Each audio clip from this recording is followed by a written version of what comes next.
What's up, golf fans? My name is lukasweese, host of the Weesesports Chronicles podcast.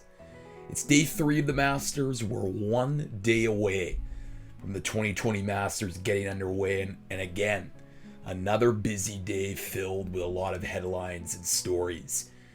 Tuesday, of course, produced an epic highlight. If you haven't seen Jon Rahm's hole-in-one from the par 3 16th, it truly is one for the history books. Of course, it doesn't matter because it's during a practice round, but the Spaniard skipped the ball over the water. It landed on the green, and well, it landed in the hole. Truly a remarkable hole-in-one. I really recommend you watch that for your own viewing purposes. The Champions Dinner took place. Tiger Woods, being the defending champion, was the host, and he had a mixture of steak with some sashimi and sushi. It was quite an eclectic dinner, as several of the former champions gathered for the normal Champions Dinner. Even though it's been such a abnormal year 2020, some traditions remain constant, the Champions Dinner being one of them. Normally Wednesday is reserved for the par 3 contest, but again canceled this year because no patrons in attendance at the 2020 Masters. As for episode 77 today, I am pleased to be joined by Bob Weeks. Bob is a senior reporter and golf analyst for TSN Sports, one of the rights holders of the Masters, the main rights holder of the Masters in Canada. In the episode, Bob and I have a wide-ranging conversation about his experiences covering the Masters, the historic 2003 Masters, where Mike Weir became the first Canadian to not only win a major championship, but the Masters. We digged a little deeper into the storylines of this year's Masters, as well as the 4 Canadians in the field. And Bob takes us through sort of his approach to covering a major championship for TSN and the various responsibilities that go along with that. So if you're really interested in broadcasting and production, this episode is for you. It ends, of course, with some great stories of Bob and the TSN crew at the house that they rent each and every year at Augusta National, as well as a Joe Carter reference. So make sure to stay tuned for that. As always, the Weesesports Chronicles podcast is available on YouTube, Apple Podcasts, and Spotify. So make sure to like, rate, watch, and subscribe to all 3 of those channels. Now, without further ado, let's get to episode 77 with Bob Weeks of TSN on this Masters-themed edition of the Weesports Chronicles podcast. All right, as I said off the top, if you've watched golf in Canada, if you watch golf on TV in Canada, if you've read about golf in Canada, you've probably come across Bob Weeks. He is the senior golf analyst and senior reporter at TSN, and he's kind enough to join me this week on the Masters-themed edition of the Weesports Chronicles podcast. Bob, thank you so much for joining me. I'm honored to be on here with you, Lucas. I'm a big fan of yours as well, so it's good. Thank you so much. Well, listen, we're recording this episode a week before you were heading down to the Masters, and I've had a lot of sports media guests on the show, and they've talked about how just strange and unprecedented a year this has been. For you, I know that you've been in one place here in Canada since March, so what's this going to be like for you to get to travel down to this really historic Masters unlike any other? I mean, it's going to be, I don't know what the best way to describe it. It's going to be interesting. It's going to be a new feeling, a new experience. TS has taken huge precautions to get us down there safely. They've kind of created our own bubble, and we're very limited in what we're allowed to do, where we're allowed to go. It's just really the golf course and the house that we're staying in. If we're at the golf course, you have to wear your mask unless you're broadcasting. There's limits as to, how many people can go in one spot or whatever. And so it's going to be a very interesting, it's going to be a very different Masters. I think we all know that. I've talked to a number of the players over the last week or so, and the whole concept of playing here without any fans. Webb Simpson had it best in an interview I did with him. He said, this is probably the one golf tournament that's defined more by the fans or the patrons, I should say, than anywhere else. So that'll be different. And I think we're all just kind of wondering what it's going to be like and how we're going to cover it, because even covering it will be a different experience from a journalism standpoint than traditionally. Well, let's get to that, covering it differently, because I know that you've been covering some of the major championships that have occurred this year from home, the PGA and the US Open, virtually.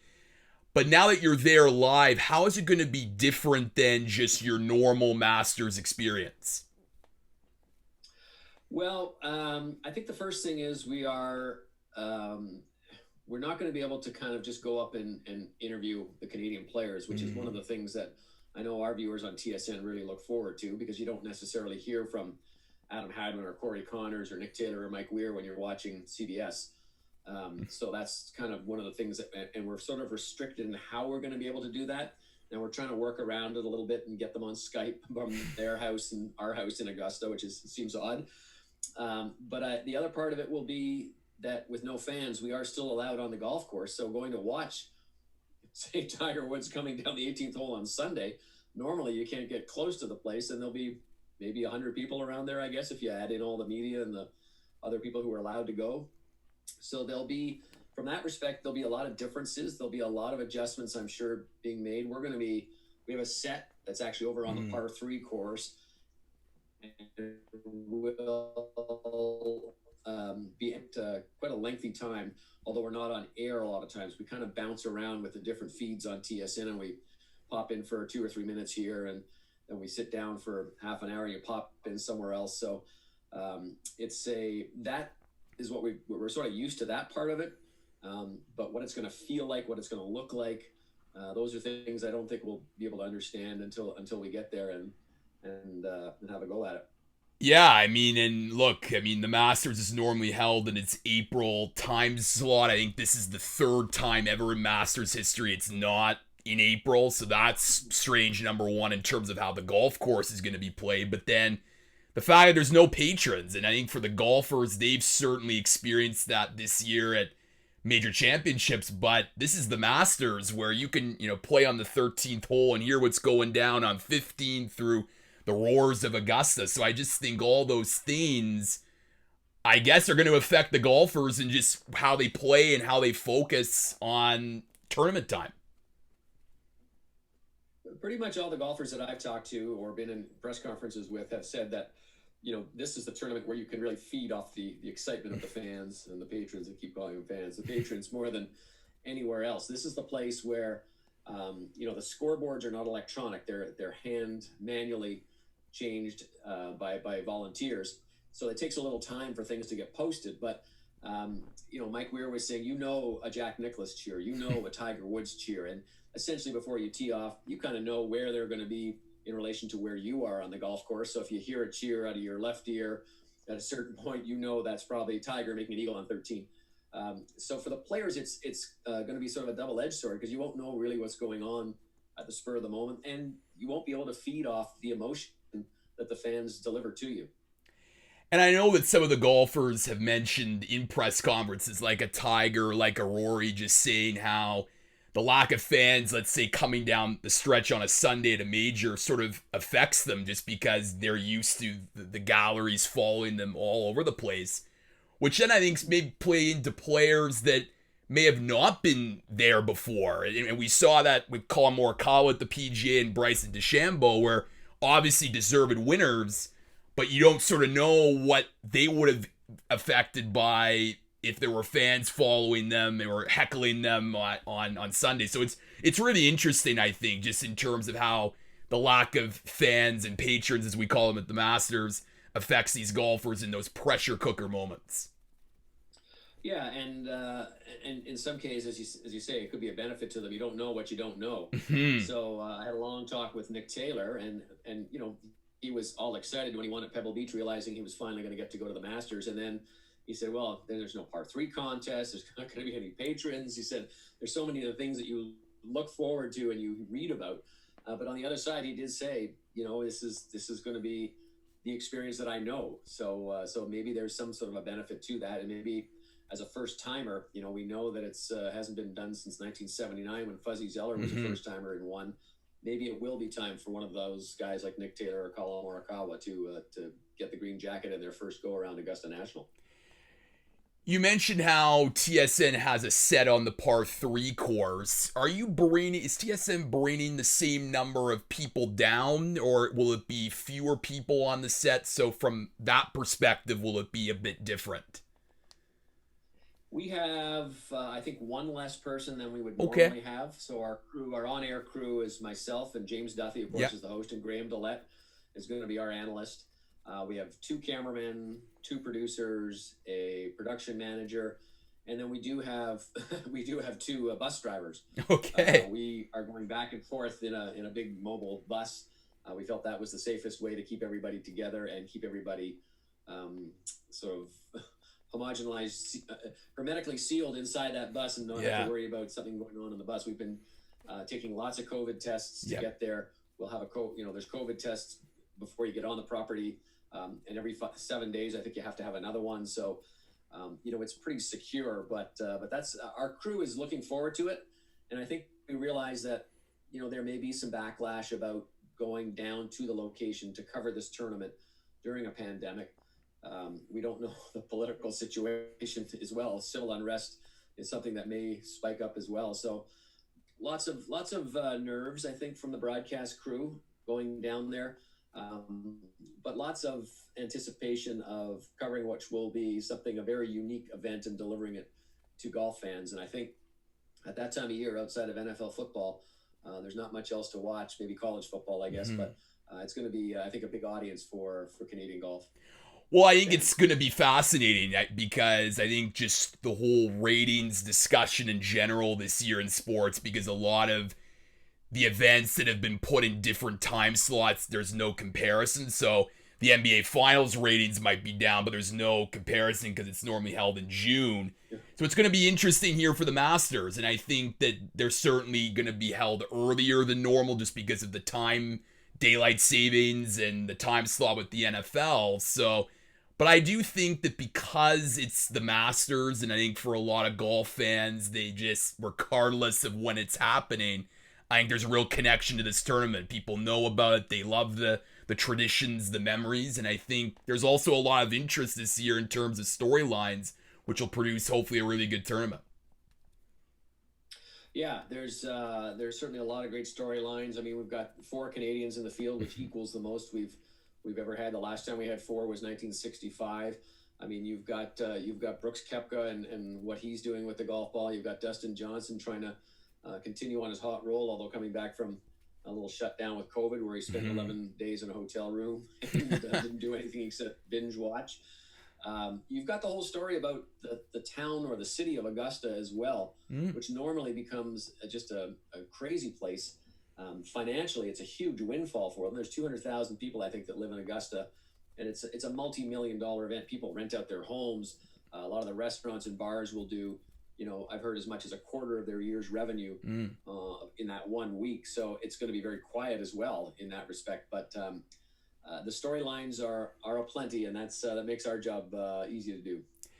You mentioned how there's 4 Canadians in the field, including Mike Weir. You recently released a piece on Mike Weir, who was the 2003 Masters champion, and he's been playing great golf on the Champions Tour. And Bob, I mean, that 2003 Masters, so many Canadians remember, and it was such an amazing moment. I'm just curious, as you look back, now it's crazy to think it's been 17 years. What do you remember most about that day and just how that moment has transcended golf in this country in so many different ways? So my normal practice, this will be my 25th Masters, and my normal practice on Sunday was to walk around with the lead groups on the front 9, and then, believe it or not, go into the media center and watch it on TV because there were so many changes. You couldn't be in all places at all the time. So in order to tell the story, you had to go and watch it on television, which sounds, I know, strange to some people who have never been to Augusta, but that's what we did. And that year, Mike came in there playing very well. He'd won 2 tournaments already. And we had a sense that maybe something special was happening. So myself and Rod Black And for some reason, I don't know why he was there and why he was with us, but Paul Coffey, the great defenseman, the three of us walked around all 18 holes. And I can just remember that putt on 18 to get into the playoff.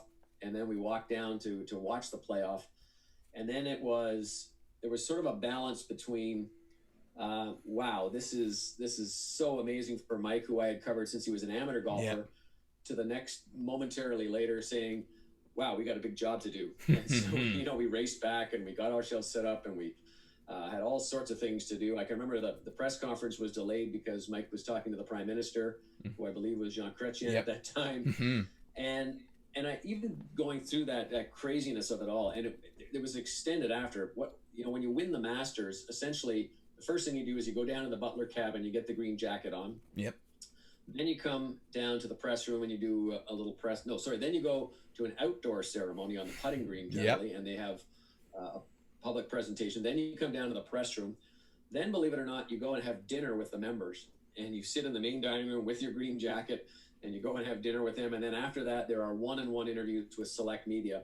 And because it was a Canadian, obviously, who won, we got a one-on-one, and Rod Black did that at that time. And so it was probably about 11 o'clock when everything was finally wrapped up. And a few of us were in the clubhouse at Augusta National. The guys let us in. And Mike came out and got some beer. And everybody was just, at that point, it became less about just media than it was just friends. And there's maybe 10 of us around there. And just seeing him in that jacket and watching him and realizing, wow, this guy's gone a long way in such a short period of time, but a lot of hard work, was a kind of a cool moment. And then I don't know if we ever sort of understood the huge impact back home until we flew home the next day and landed in the airport. And it was like everybody was talking about it. It was everywhere on every newspaper. And back when newspapers were still being sold, and every newscast everywhere. And it kind of went crazy from that day as well. So it was kind of a remarkable moment, probably the highlight of my career for sure. Yeah, and I think that's such a great answer, and I really appreciated how you're working in that moment as a journalist, so you don't really get the sense to appreciate what this moment means to you, means to golf, means to Canada until a few hours after. And I guess that's normal for many journalists. I mean, you look at last year, Tiger Woods winning. A lot of the American journalists are just busy trying to write a story, and they don't really. Doesn't sink in yet just how big these moments are, but a few days, weeks after, you can definitely, I'm sure, appreciate what it meant.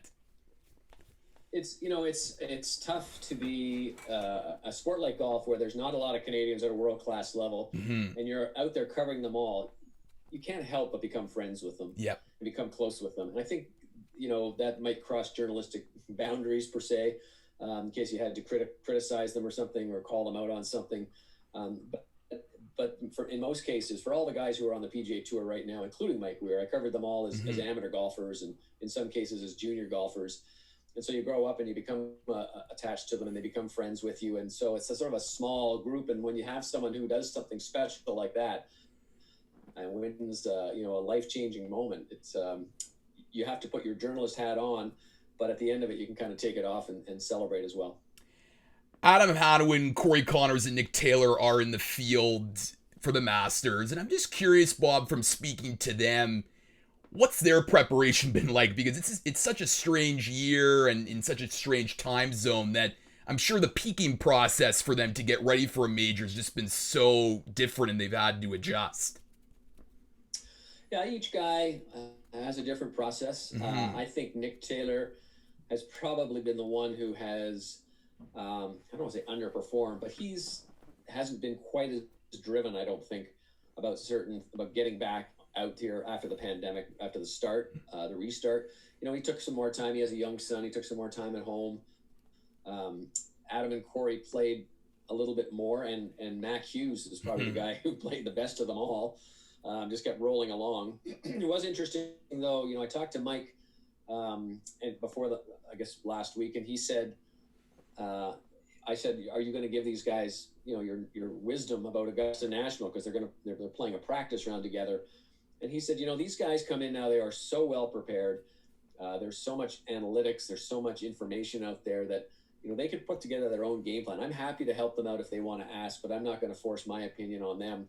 And that's true about these guys now. You know, there are so many ways to get prepared for a golf tournament, and everybody has to kind of figure out what's right for them going into a major. Do I play the week before, or do I take it off? Do I play 3 practice rounds, or do I play 1 practice round and then 2 nines? Everybody kind of finds something that works for them, or tries to find something, and then you try to perhaps also sort of shut out the noise in terms of what's going on at a major championship, and realize this is, yes, it's still just a golf tournament. It is a major, it's a big week, but you can't overthink it and overdo it, which is what most young players do when they come into something like this for the first time. No doubt, and I think this year is just another year of growth for golf in Canada. I mean, Nick Taylor winning at Pebble Beach, and Mackenzie Hughes after the pause doing so well, making it to the Tour Championship in East Lake. And I just think that these last few years, you're just seeing a lot more Canadians, rise to the top, leaderboards of tournaments, and they also have that inner confidence that they believe that they belong with these, some of the best. And I think that's just great for golf in this country, and hopefully it continues.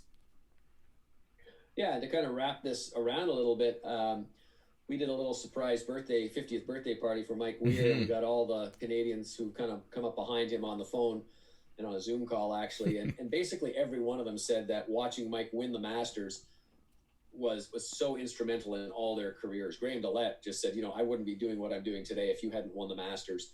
So it kind of brings it full circle to an extent. But all those guys now, they're feeding off each other. Nobody wants to be the low Canadian in a fun way. They all want to beat the other guys, and they all want to play well, and they all do feel like they belong now. They're all out the primes of their career. They're fighting hard to try and get world ranking points, get those 2 Olympic spots, which will be a huge story leading into next season. Because we thought it was all wrapped up with Adam and Corey. Well, no, not anymore. You got a bunch of guys trying to get those 2 spots. So it's good that they're feeding off each other. It's good that they're helping each other, and it's good that they're challenging each other. And it's easily, in my 30 plus years, whatever, covering Canadian golf, this is the best time that we've ever had in terms of depth of quality. You mentioned earlier, Bob, how you're going to be, when you're at the Masters, doing a lot of, interviews via Skype and whatnot. I'm just curious what Augusta National is doing in terms of allowing media in the media center, or are you just going to be separate from that with the TSN team? So there's 2 areas involved in this. For us, there's an international broadcast center, which is way over behind the par 3 course on the far, I don't know, I can't remember, I don't have my directions, but I would say it's the far eastern part of the property. The media center, which they just built 2 years ago, and looks like a 4 Seasons hotel. It's unbelievable how I've never seen a media center anything like this anywhere. And it's over on the other side of the property, and that's where most of the print journalists are. That's where the press room is, where the interviews will take place, where they bring them over. And then traditionally, in the middle between those 2 pieces of those 2 structures is the main clubhouse. And a lot of times players will come off there, and there's a little kind of a gathering area where you can go. If you're international media, you can we could say, okay, well, we want Mike Weir to come over, and he would come over, and we'd get 2 questions with him. So this year, that's just going to be a pool camera. So if Adam Hadman finishes and shoots 62 the first day, well, let's say not say 62 because you go in the media center if he did that. But if he's in on, let's say he shoots 68, we want to get a couple of questions with him. We will now have to ask this pool camera, could you get Adam Hadwin, and could you ask him these 2 questions? They'll record it. And then back in the International Broadcast Center, we have to download that from from some kind of feed. And then that's what we can use on terms of our, let's say, put it on Sports Center afterwards. So it's a little more labor intensive. And there's also the possibility that we might miss a guy. We might miss Adam coming off the golf course because Tiger came off just before him or something like that. So the scrums will be limited. The access in the media center will be somewhat limited in terms of numbers of people who are there, but they will try to bring players in. And then for us, as I said, to try and get those guys, one-on-one, we've set up these, we sort of reached out to them all and said, would you mind Skyping from your house after the round is over? And they've all been pretty good about that. So it's definitely a little bit different. No doubt. And I think the fact that it goes back to you building relationships with the Canadian golfers. It helps during these times. And I think that a lot of my guests that have come on this podcast have said just the adjustment of having to tell stories and try to report through a computer, through a phone, it certainly doesn't compare to the one-on-one human interaction. But the fact that you have these prior relationships already, that you can just text someone and say, hey, go on a Skype call, we're going to do a story, it must certainly help you in a tournament week like this. Yeah, it's going to be a week where we're going to burn up the Rolodex for sure, and contact people and ask them for a little bit of help. And I think they understand it, which is great. I haven't been turned down for an interview by Canadian guys or some of the other guys that I know out there, the non-Canadian guys who've been very generous with their time, and I think they understand that part of it too. That it goes both ways. It's a quid pro quo, I guess, and in certain ways, but the relationships for any journalist, a relationship is really what makes you, what can make you a great journalist in terms of building that relationship and the trust factor. To me, all those guys that I know, I hope, trust me to be fair, to tell a good story, and to also help them out in terms of exposure, because they know it's a big network with TSN. But it's not so much the big or the small network, because you can be a small player, a medium player, a big player. If they trust you, they're more likely to let their guard down and tell you the big story. It's the Asante Wealth Management commercials, Bob. Let's be honest. Why they're talking to you? Just kidding. But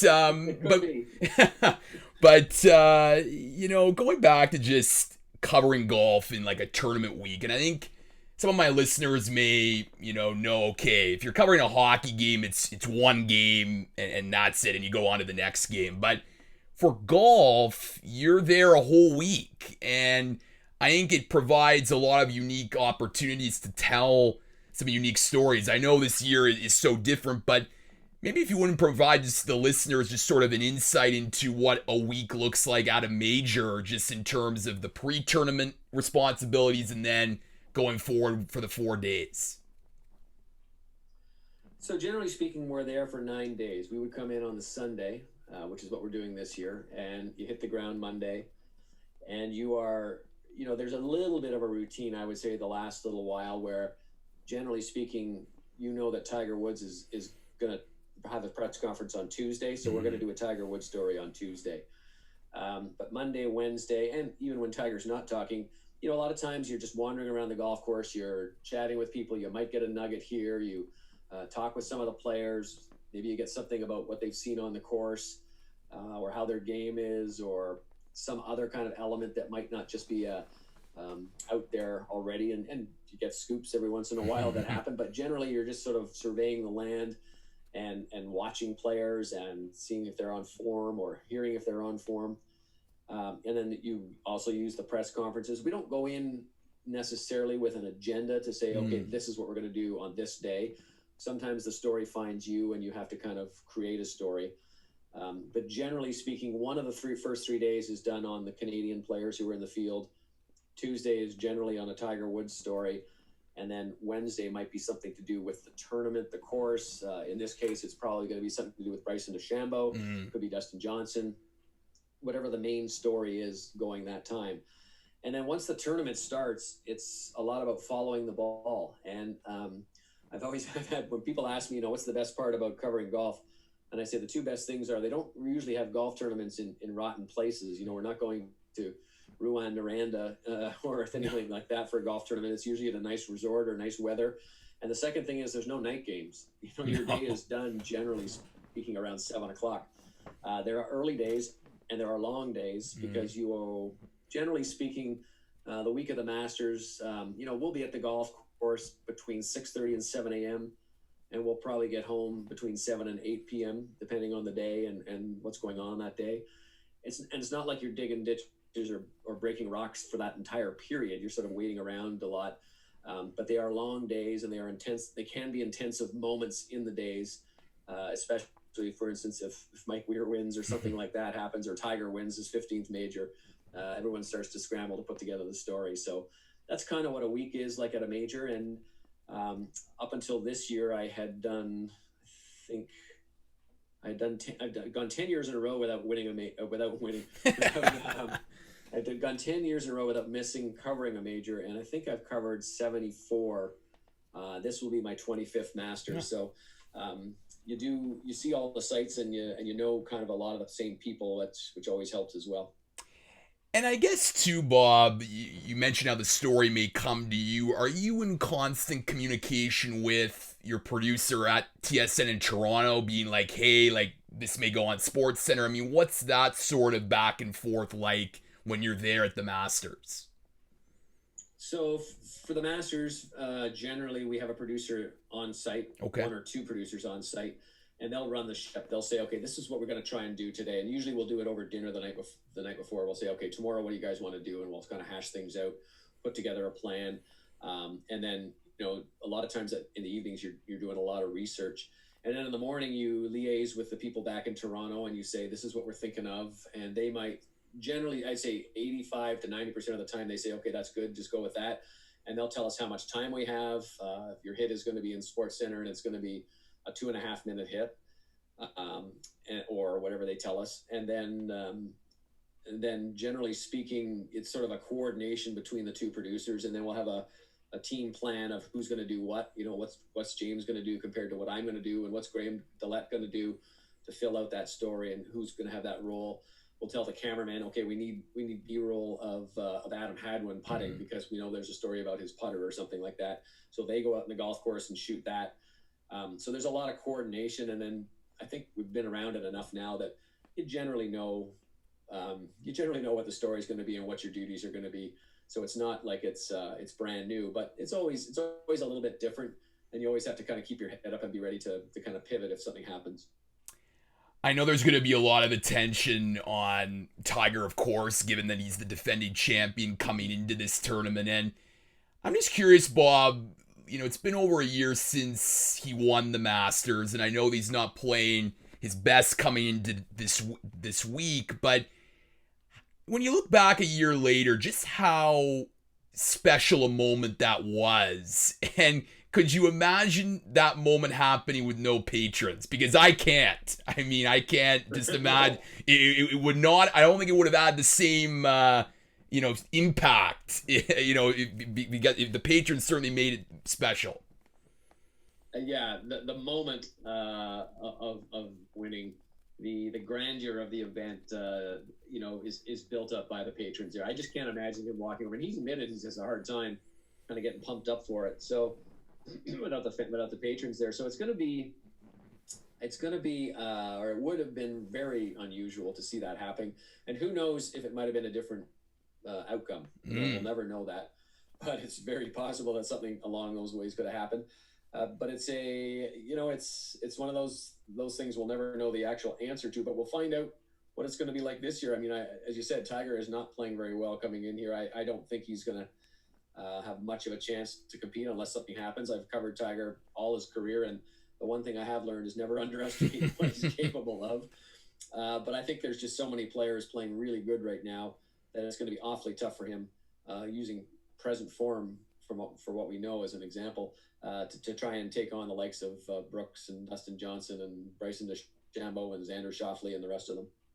Yeah, and I think, just going back to last year and, as a viewer from home and to see CBS, do the whole 1997 Tiger hugging his dad and then now 2019 Tiger hugging his kids, it was a full circle moment. And I just think it was, it truly it must have been quite the atmosphere there for you guys at your TSN set, listening to those roars.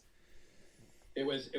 Here's an interesting story to that whole thing. So, there was bad weather coming in, so they moved the tee times up, and we were on our set, and our set is outside, is on the 6th hole at the par 3 course, and we're not allowed to be out there if the lightning detector goes off. So we knew that we were going to be right up against it. So we just told TSN, look, we're going to start taping the moment that putt goes in the hole. You can fill in the B-roll afterwards of Tiger celebrating and pumping his arms up in the air, which is something that probably wouldn't have happened if there weren't patrons there. Yeah. And we got about 2/3 of the way through, maybe 3/4 of the way through, and the siren went off, but we just kept out there and finished it. And and managed to get in before the or else we would have been there till I have no idea what time we would have been able to do that. We would have been scrambling. We might have had to do it inside at the house that we rent or something because there was no way we were going to be allowed back out on the property there. So a very unusual moment and a very memorable moment of the whole thing for sure.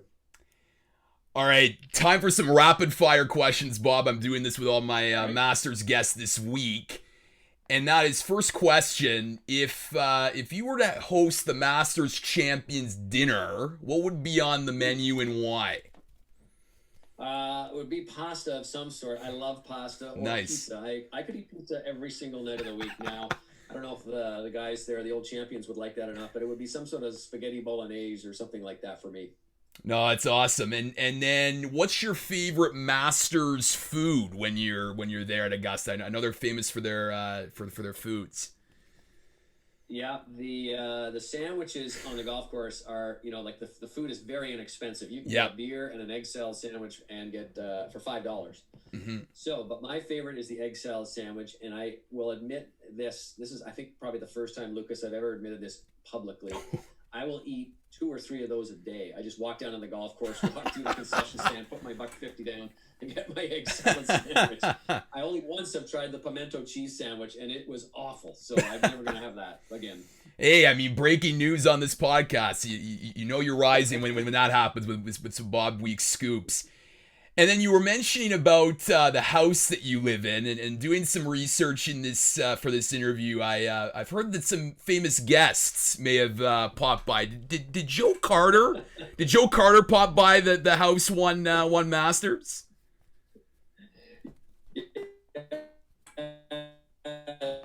So that was actually a different house on stage. Rod Black was hosting, and he at that time was also doing Chicago Cubs baseball, and Joe Carter was the analyst. Okay. So they got to know each other, and then out of the blue, Joe and another fella just decided to show up and figured they had no idea what the Masters was kind of like. They thought they could just get a hotel. They don't realize that there's like 3 hotels in all of Augusta, and you probably wouldn't want to stay in 2 of them. So people rent out their homes, and most of the people in Augusta either go to Disney World with their kids for the week or stay at their in-laws or something. Anyway, I came down for coffee one morning, and it wasn't unusual to see a friend or somebody else on the couch in the living room, but I kind of looked over and I went, there's a guy sleeping on the couch. It's Joe Carter. What is Joe Carter doing here anyway?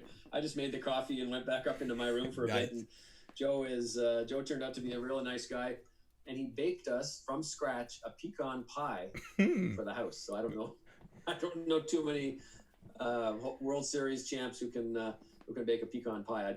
I'd say he might be the only one. Is that's an awesome story, by the way. Is James Duthie doing the Rubber Boots pod live from Augusta this year, or is that TBD?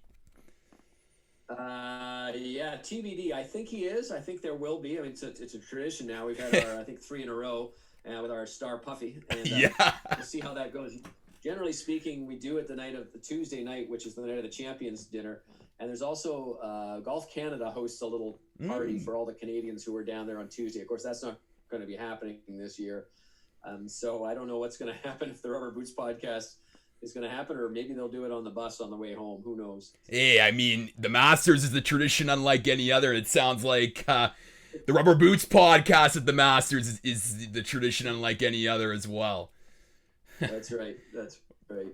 Bob, last question for you, and this has obviously been such a challenging year in so many ways, but I know that Golf Canada recently released its economic report, and golf's been doing really well in this country, and I'm just curious for you, just the potential the growth has for the game going forward, and as well as potentially young journalists to try to cover the game as well, because I just think that golf's a sport that is growing. There's a lot of potential there for people to create unique content.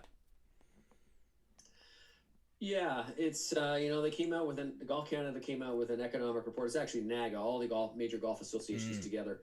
It showed the golf is contributes about 18.2 billion. That's with a B, to the Canadian GDP, which is huge. And that was done 2019, so that doesn't include this year.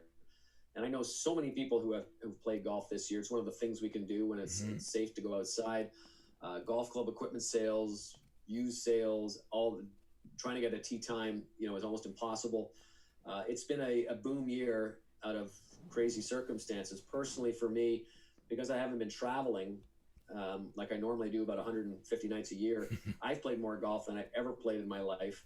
And I've played a once a week round with my father, who's 88. We play 9 holes on Mondays, and then have a beer and a pizza. There you go. After our round, and that to me has been one of the great sort of bright lights in what's been a dark time in terms of COVID. So that's been great. And but I think if you're a journalist who wants to get into covering golf, I would say, and I get asked that question a lot. I say 2 things. I say, first of all, I don't consider myself a golf journalist. I consider myself a journalist who covers golf. And the difference is, I'd like to think that the skills that I have developed over the years, I could cover politics, I could cover entertainment, I could cover, business, whatever it is. And that's sort of what I look at first. So I sort of say that, and then I look at so it basically means don't limit yourself to just saying, oh, I want to be a golf journalist. Maybe that's where you'll end up. I never expected to end up as a golf journalist, to be perfectly honest with you. But I got there, and there's not a lot of jobs. I'll be very honest. There's not a lot of people covering golf. You look at TSN, and you look at the people who are covering hockey.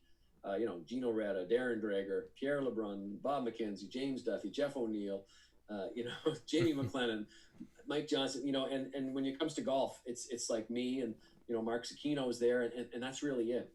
So it's a pretty closed, tight, small shop generally, because there's not as much to cover in terms of how you do it. But that doesn't mean people shouldn't try to do it or want to do it or set their sights on it.